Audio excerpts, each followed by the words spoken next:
Mi nombre es Juliana Suescún y les voy a hablar un poco de la estructura obligacional tributaria.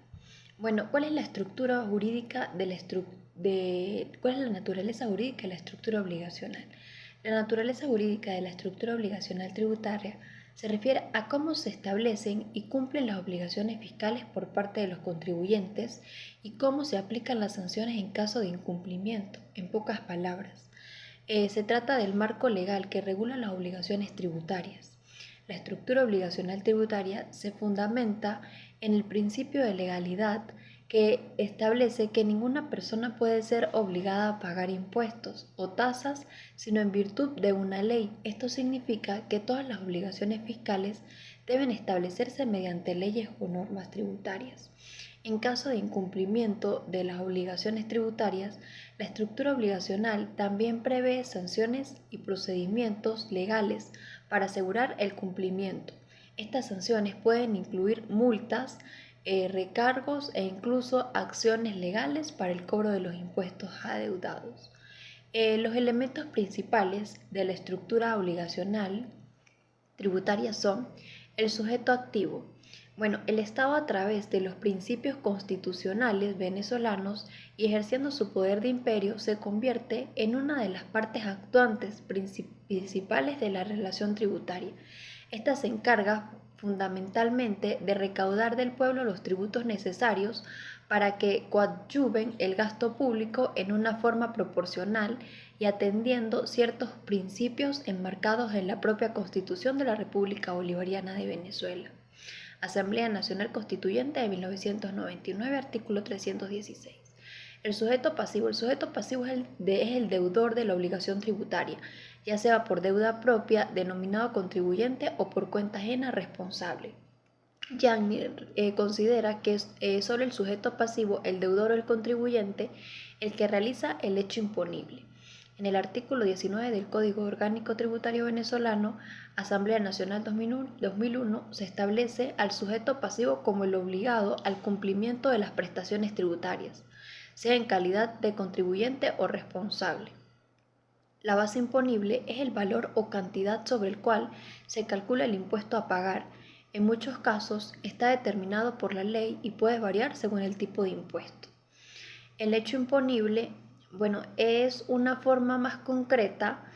Villegas dice que contextualiza el hecho imponible como un conjunto de actos, situaciones, actividades o acontecimientos que una vez ocurridos originan el nacimiento de las obligaciones. La función de la estructura obligacional tributaria es regular y controlar el cumplimiento de las obligaciones fiscales por parte de los contribuyentes, así como garantizar la correcta recaudación de los impuestos. A través de esta estructura se establecen los procedimientos administrativos y jurídicos para determinar el monto para pagar, los plazos de pago, las formas de liquidación y las sanciones por incumplimiento.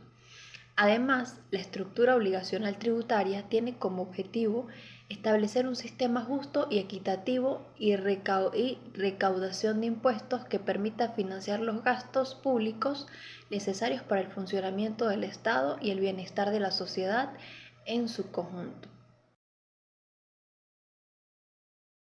¿Cuál es la importancia del hecho imponible y cuál es su materialización en las leyes fiscales?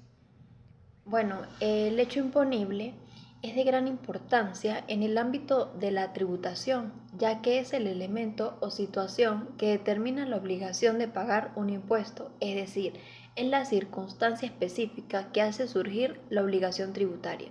La importancia del hecho imponible radica en el criterio principal para establecer quién debe contribuir y cuánto debe pagar cada persona o entidad. Es mediante el hecho imponible que se define la base imponible, es decir, el valor o la medida sobre el cual se aplicará la tasa impositiva para calcular el monto a pagar. El hecho imponible, en su aspecto material u objeto, se relaciona esencialmente en la situación a gravar enmarcada una descripción objetiva del hecho que él obliga, ejecuta, o en la situación en la que él obliga se encuentra que haya conformado la situación a gravar. El entendido que puede ser un dar, hacer, recibir, entregar, ser o transferir. En este aspecto, Juanes Ejemplifica la situación en el entendido que un sujeto realice una compra de un bien, el cual esté grabado con el impuesto del valor agregado. Ya esta situación de hacer la compra se genera un hecho imponible, el cual se va a generar una cadena de obligaciones intrínsecas.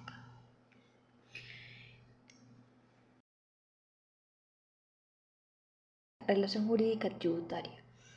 En la relación jurídica jurídico-tributario es importante distinguir entre el contribuyente y el responsable, ya que cada uno tiene sus propias obligaciones y responsabilidades con relación con el pago de los impuestos. El contribuyente es la persona física o jurídica que realiza el hecho imponible, es decir, aquel que lleva a cabo la actividad económica, obtiene ingresos o realiza cualquier otro evento que genere la obligación tributaria. El contribuyente es el sujeto principal en la relación jurídico-tributario y tiene la responsabilidad directa de declarar y pagar los impuestos correspondientes. Es quien asume la carga financiera del impuesto. Por otro lado, el responsable es una persona distinta del contribuyente, pero en esta legalmente vinculada a la obligación tributaria.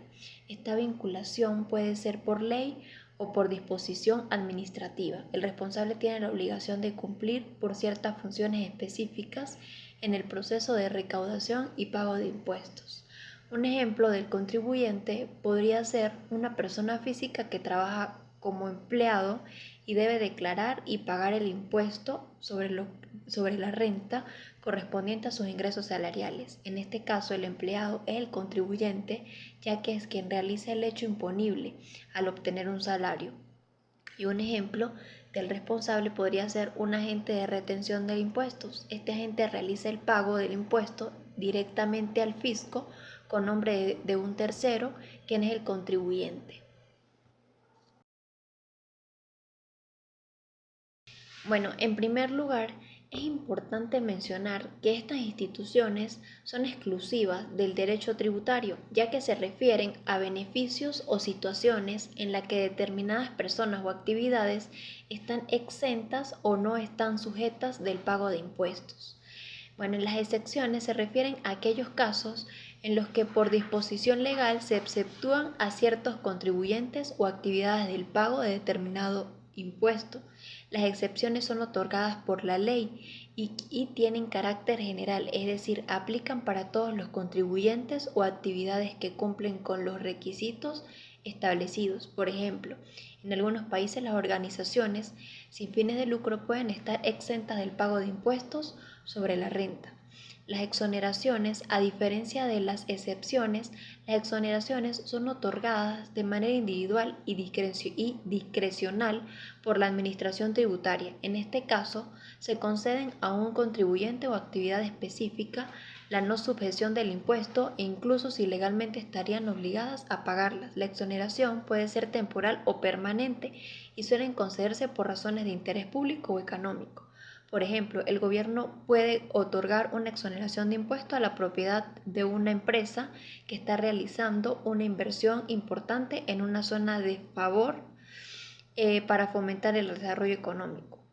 Las no sujetas, cuando se habla de no sujetos, se refiere a situaciones en las que ciertas actividades o contribuyentes están fuera del alcance de impuestos, es decir, no están obligados a pagarlo a diferencia de las excepciones y exoneraciones. En este caso no existe ninguna norma que establezca las excepciones, las exoneraciones, simplemente la actividad el contribuyente no está contemplando en el marco normativo del impuesto. Por ejemplo, hay impuestos que solo se aplican en actividades comerciales y no afectan a las actividades realizadas por el sector público o por organizaciones sin fines de lucro. En cuanto a si estas instituciones son exclusivas del derecho tributario, si estas figuras son específicas del derecho tributario y se utilizan como herramientas para regular y gestionar la carga tributaria, promover el desarrollo económico, incentivar ciertas actividades o proteger ciertos intereses públicos o comunitarios. Cada país tiene su propio marco normativo y criterios para otorgar excepciones, exoneraciones y establecer las actividades no sujetas a impuestos, por lo que es importante consultar la legislación tributaria aplicable en cada jurisdicción.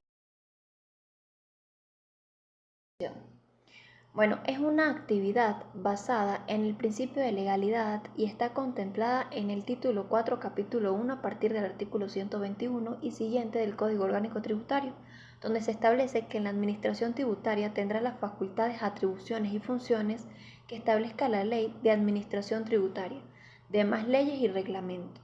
La función determinante de la Administración Tributaria es la recaudación, la cual consiste en un conjunto de actividades ejecutadas por ella con el objeto de percibir el pago generado de conformidad con los que presupuestos legales establezcan el artículo 36 del Código Orgánico Tributario. Dentro del procedimiento que debe realizar la Administración Tributaria es la fiscalización, a través de las cuales verifica si el contribuyente de la obligación tributaria está cumpliendo con sus deberes formales establecidos en la ley. En cuanto a la percepción del contribuyente frente a esta institución, puede variar en función de diversos factores. Algunos contribuyentes pueden ver a la Administración Tributaria como un ente necesario para mantener los servicios públicos y financieros, el desarrollo del país, mientras que otros pueden tener una percepción negativa debido a la carga de impuestos o a posibles procesos burocráticos. El Código Orgánico Tributario es una normativa legal que regula el sistema tributario en un país. A partir del año 2014 se han realizado reformas en el Código Orgánico Tributario que ha tenido impacto en la evolución de las sanciones. A continuación se explicarán comparativamente la evolución de las sanciones. En las reformas del Código Orgánico Tributario, su propósito y sentido con relación a los cambios anteriores, en el año 2014 se introdujeron cambios significativos en la relación de las sanciones tributarias. Estas reformas tuvieron como propósito fortalecer la capacidad de la administración tributaria para ejercer control y fiscalización sobre los contribuyentes, así como para garantizar el cumplimiento de las obligaciones tributarias.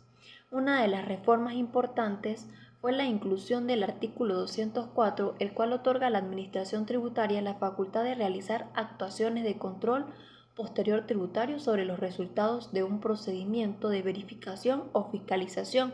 Esto permite a la Administración Tributaria resoluciones anulares y actas que se encuentren firmes en sedes administrativas y ejercer facultades que les son propios. Otro cambio relevante se encuentra en el artículo 290, que pasó a ser el artículo 226 en el 2020. En esta modificación suprimió la frase final de su precedente, la cual establecía que los gastos generados para el cobro ejecutivo debían ser sufragados por el deudor. Esta reforma busca facilitar el cobro ejecutivo de las deudas tributarias sin que el deudor tenga que asumir los gastos asociados a dicho proceso.